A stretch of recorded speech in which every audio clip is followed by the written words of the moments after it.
Hello at welcome sa Glow in the Dark. Ang kwentong ito ay ipinadala ng aking kaibigan. Ayon sa kanya, nangyari ito habang siya ay naka-duty sa ospital. Nursing student pa lang ako noon at naka-duty sa night shift. 3:00 ng madaling araw. Tahimik na tahimik ang buong ward. Karamihan sa mga pasyente ay mahimbing nang natutulog. Habang naglalakad ako sa hallway para mag-rounds, napansin kong bahagyang bukas ang pinto ng Ward P2.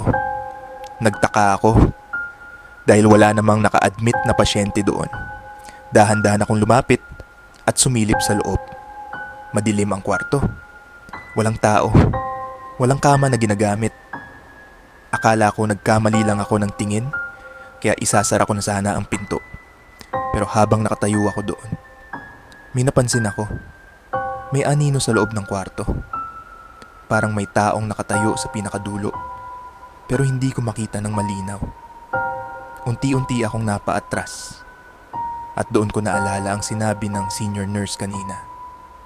Mahina ang boses niya, pero malinaw kong narinig. Matagal nang walang gumagamit ng Ward P2. Simula nung may pasyenteng namatay doon. Paglingon ko ulit sa loob ng kwarto, wala na ang anino, pero bigla akong napansin, hindi na sarado ang pintuan. Mas nakabukas na ito. Parang may nag-anyaya sa akin na pumasok. Kung ikaw ang nasa lugar ko, papasok ka ba sa loob ng Ward P2? At kung may sarili kang nakakatakot na kwento, maaari mo itong i-comment. Baka ang susunod na kwento ay manggaling na sa iyo.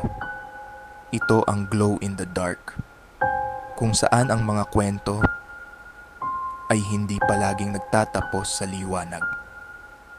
Maraming salamat.